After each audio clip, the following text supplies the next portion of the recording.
हमसाया मुल्क इंडिया को क्या हो गया? सियासत भी अजीब हो गई, परेशानियां वहां पर अलग है, चैनल्स बड़ा चीखो चिल्ला रहे हैं, चीखो पुकार हो रही है। हुआ क्या है वहां पर? वही हुआ है जो कुछ कोई होता है उसे काटना होता है। वो 1000 साल के बाद ब्राह्मण को हुकूमत मिली थी, दिमाग चल गया। मैं तो हमेशा अर्ज करता था कि ये इक़्तिदार हजम करना, इतनी ताकत हजम करना इनका बस की बात नहीं है। आप देखते नहीं किस कदर गैर जिम्मेदाराना लहजे में मोदी साहब बात करते हैं। अजीत देवल करता है कि 4 हिस्सों में पाकिस्तान के 4 हिस्से कर देंगे। अच्छा, वो अमित शाह करता है। आज तो सुना किसी ने कह दिया कि जी ये तख्तियां खत्म नहीं कर देंगे। आरएसएस के सरबराह हैं वो हारून साहब, जिन्होंने ये स्टेटमेंट दी है। मैं उस पर बाद में बात करता हूँ जी। वो ये पागलों की भी सतहें होती हैं और किस्में होती हैं। सबसे बड़े पागल है आरएसएस वाले, यही इस मुल्क को बर्बाद करें। अच्छा खैर, अब जो आपने सवाल पूछा ना उस पर कि भाई वो जो है रोना पीटना अब किस चीज का है? रोना पीटना इसलिए है कि डोकलाम के इलाके में, ये मुतनाज़ा इलाका है, इसमें 4 गांव कहते हैं कि तामीर कर दिए गए हैं। मगर मैंने जब वो तफसील उसकी पढ़ी तो मैं हैरत नजर आ गया, ये गांव तो नहीं है। 25,000 एकड़, ये जो ओल्ड सिटी है हमारा लाहौर का, ये इससे कम रकबे पर वाक़ है। अच्छा, ये तो 4 कस्बे हो गए ना, छोटे छोटे गांव तो ना हुए ना। अच्छा, अब वो 2000 ये किस्सा कैसे शुरू होता है मैं पूरी तरह आपसे करता हूँ। तनाजा तो हमेशा रहा है भारत के साथ, चीन का सरहदी तनाजा तो रहा है, इसलिए कि अंग्रेजों की हुकूमत थी, अंग्रेज ताकतवर थे उस वक्त। जहां चाह उन्होंने जिस तरह को जहां चाह फैला दिया और अपने पीछे बहुत से मसाइल वो छोड़ गए हैं। 2017 में इस इलाके में चीन ने सड़क बनाने की कोशिश की, जिसे इंडियंस ने रोक दिया। ठीक। और मोदी साहब ने, जैसे उनका मिजाज है और उनकी पार्टी का मिजाज है, इस पे जश्न मनाया कि हमने रोक दिया और इसको अपनी इंतखाबी कैंपेन में इस्तेमाल किया, इंतखाबी मुहिम में से फायदा उठाया। अब चीनी भूलते नहीं है, चीनियों की यादाश्त बड़ी अच्छी है, वो लॉन्ग टर्म प्लानिंग करते। उन्होंने कहा ठीक है, आपके साथ हिसाब कर लेंगे। उन्होंने जनाब भुगतान के साथ अपने तनाजात तय किए और इतनी खामोशी और सलीकामंदी के साथ तय किए कि भारतीयों को कानो कान खबर ही नहीं हुई। तो वो इस पोजीशन में रह नहीं गए थे जब उन्हें पता चला कुछ कर सके। 477 किलोमीटर का बॉर्डर है भूटान के साथ चीन का। उन्होंने उसको सेटल कर लिया। अक्टूबर में उनका मुआहदा हो गया। अब मेरा ख्याल है कि तकरीबन मुकम्मल तौर पे हो चुका है। अब उसमें इंडिया तो कुछ कर नहीं सकता। इसके बाद उन्होंने ये न सिर्फ ये कि यहाँ पे अपने ये 4 गांव के कस्बे बसाए, और इसकी अहमियत भी मैं आपको बताता हूँ, स्ट्रेटेजिक इंपॉर्टेंस। वहां उन्होंने अपना और बहुत सी चीजें की हैं, अपने कुछ दस्ते हैं उनके वहां पे, और कुछ अपना मोर्चे हैं और वगैरह वगैरह। और वो उसकी सिग्निफिकेंस से जाहिर होती है। पोलिट ब्यूरो सबसे अहम अदारा होता है, कैबिनेट नहीं होती। पोलिट ब्यूरो 25 अरकान पर। ठीक। तो उसके अरकान गए हैं इन देहात का दौरा करने के लिए या इनका दौरा करने के लिए।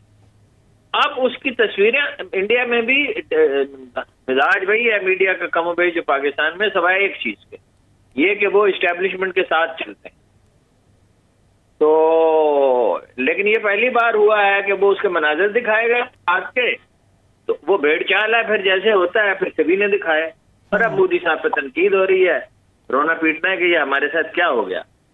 अच्छा, जो हुआ है वो तो इतना संगीन नहीं है, जो हो सकता है वो कहीं ज्यादा संगीन। क्या हो सकता है? इसलिए कि ये जो चिकन नेक का एरिया है, सिलीगुड़ी कॉरिडोर, ये कॉरिडोर जिसे चिकन नेक भी कहते जी, वो यहाँ आके बैठ गए ना उसके पास। तो 7 कहते हैं, वो सिर्फ 22 किलोमीटर चौड़ा वो इलाका है, लंबाई में कुछ ज्यादा है, 60 किलोमीटर करीब होगा।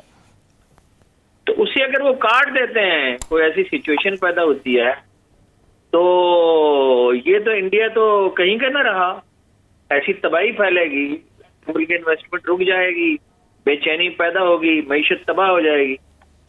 तो उसकी वजह से वो रो रहे हैं। उनकी ये जो इलाका है ना, इसकी सरहदें मिलती हैं अरुणाचल प्रदेश से, सिक्किम से, आसाम से।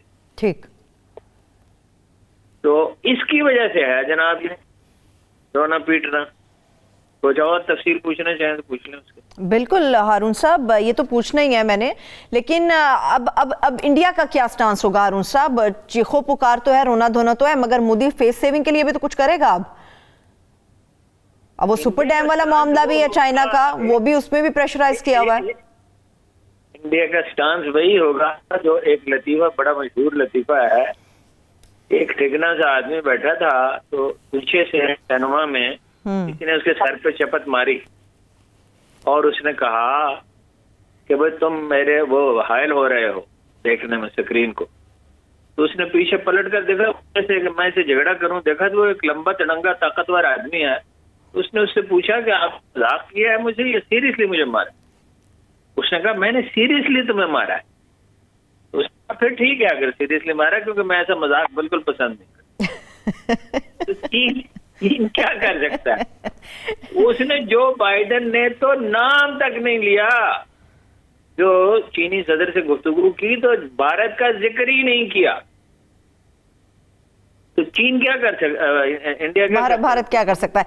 तो हारून साहब, ये सुपर डैम वाला जो किस्सा है, इसकी वजह से इंडिया क्यों परेशान है, मोदी क्यों परेशान है इसकी वजह से, सुपर डैम की? जाहिर है परेशानी चाहिए। देखिए ना, ये डैम नहीं है, ये सुपर डैम। इसकी 3 खुसूसियात है। नंबर ये दुनिया में सबसे ज्यादा हाइट पे होगा, 5000 फुट बुलंदी पे, दुनिया में कहीं मेरी मालूमात के मुताबिक कोई डैम नहीं। दूसरा, दुनिया का सबसे बड़ा डैम होगा। तीसरी बात यह कि सबसे ज्यादा बिजली पैदा करने वाला डैम होगा।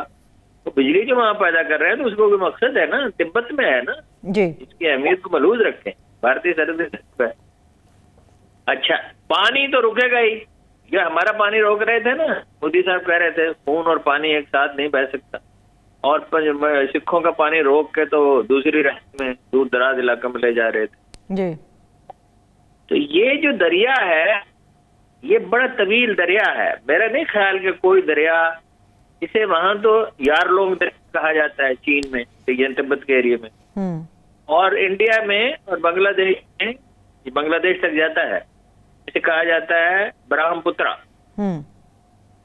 1 अरब 80 करोड़ आबादी जो है इससे मुतल्लक है ना। हम दरिया सिंध को शेर दरिया कहते हैं, तो दरिया सिंध का ताल्लुक तो 22 करोड़ आबादी से है, और ये 1 अरब 80 करोड़ की आबादी, इससे भी ज्यादा आबादी से इसका ताल्लुक बनता है। तो और ये अरुणाचल प्रदेश की सरहद से सिर्फ 30 किलोमीटर के फासले पे है। तो जाहिर है अब करें तो करें क्या, अब यही कहेंगे कि भाई हम इस तरह का मजाक तो पसंद नहीं कर सकते। चलिए, इसलिए आपने मारा है। ठीक है।